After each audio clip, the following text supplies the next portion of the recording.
മായ മുഹൂർത്തത്തിന്, ചരിത്ര മുഹൂർത്തത്തിന് സാക്ഷ്യം വഹിക്കാൻ കഴിഞ്ഞതിൽ ഞാൻ ദൈവത്തോട് നന്ദി പറയുന്നു. നമുക്കെല്ലാം പ്രിയങ്കരനായ അഭിവന്ദ്യനായ കർദിനാൾ ക്ലീമീസ് ബാവ തിരുമേനിയുടെ ഈ രജത ജൂബിലി ആഘോഷങ്ങൾക്കായിട്ടാണ് നമ്മളെല്ലാവരും കൂടെ ഒത്തുചേർന്നിരിക്കുന്നത്.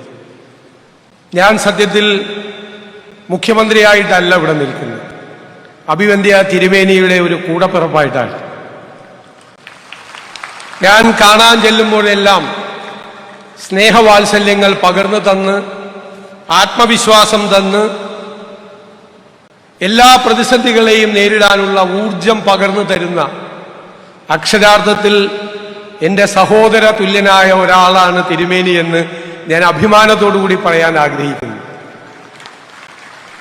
പരിചയപ്പെട്ടവർക്ക് എല്ലാവർക്കും അദ്ദേഹം അങ്ങനെ തന്നെയാണ്. മലങ്കര കാത്തോലിക സഭയുടെ കഷ്ടകാലത്തിൽ നിന്ന് അതിനെ കൈപിടിച്ചുയർത്തിയ മാർ ഇവാനിയോസ് തിരുമേനിയുടെ പിൻഗാമിയായി വന്ന് അദ്ദേഹം എല്ലായിടത്തും വെളിച്ചം പ്രകാശിപ്പിച്ചുകൊണ്ടിരിക്കുകയാണ്.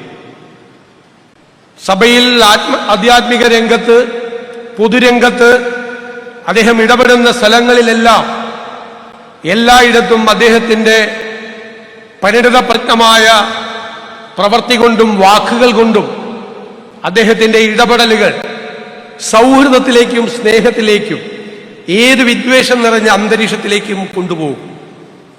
ദൈവികമായ ഒരു സാന്നിധ്യം അദ്ദേഹത്തിൻ്റെ ഹൃദയത്തിലുണ്ട് എന്ന് നമുക്ക് തോന്നിപ്പിക്കുന്ന തരത്തിലുള്ള പ്രവർത്തനങ്ങളും വാക്കുകളുമാണ് അദ്ദേഹം എപ്പോഴും നൽകാറുള്ളത്.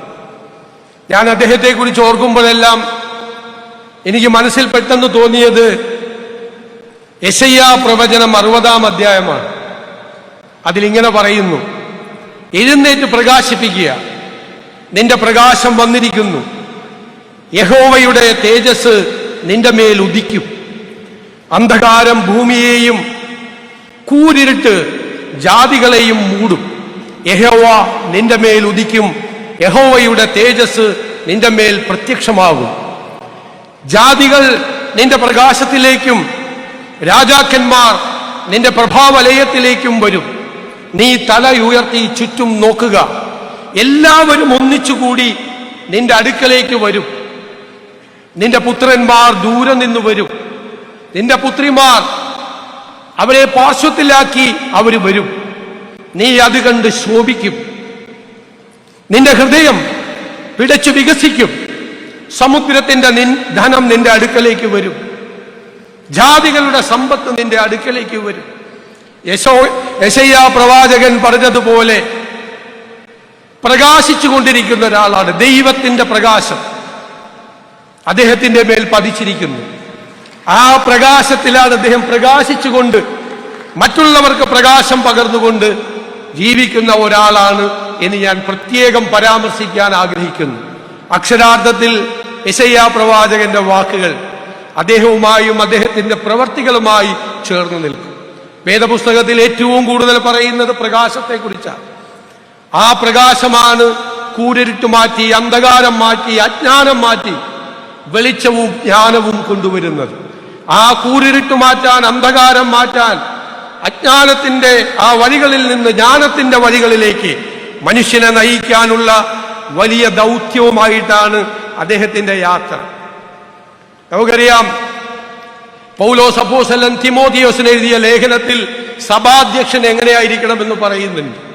വിശ്വാസത്തിന്റെ മർമ്മം ശുദ്ധ മനസാക്ഷിയിൽ വെച്ചുകൊണ്ടുള്ളവൻ ആയിരിക്കണമെന്നാണ്.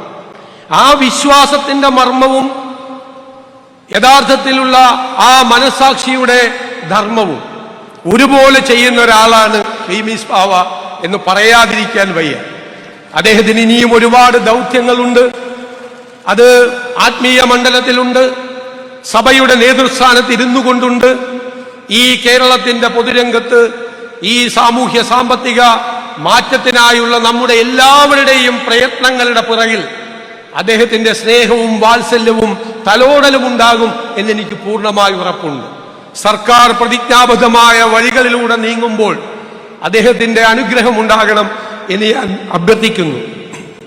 അതുപോലെ ക്രൈസ്തവ സമൂഹം ഇന്ന് രാജ്യത്തെല്ലായിടത്തും വലിയ അരക്ഷിത ബോധം നേരിടുന്ന ഒരു കാലഘട്ടത്തിൽ ആ അരക്ഷിതത്വത്തിൽ നിന്ന് അവരെ രക്ഷിക്കാൻ, അവർക്ക് ആത്മവിശ്വാസം പകർന്നു കൊടുത്ത് അവരെ യഥാർത്ഥ വഴികളിലേക്ക് നയിക്കാൻ, ആ വിശ്വാസത്തിലേക്ക്, പ്രത്യാശയിലേക്ക് അവരെ നയിക്കാൻ അദ്ദേഹത്തിന്റെ നേതൃത്വത്തിന് കഴിയട്ടെ എന്നുകൂടി ആശംസിച്ചുകൊണ്ട് ഞാൻ ഈ രജത ജൂബിലി ആഘോഷങ്ങളുടെ സമ്മേളനം നിങ്ങളുടെ എല്ലാവരുടെയും അനുവാദത്തോടെ, പ്രാർത്ഥനകളോടെ നിർവഹിച്ചതായി അറിയിക്കുന്നു. നന്ദി.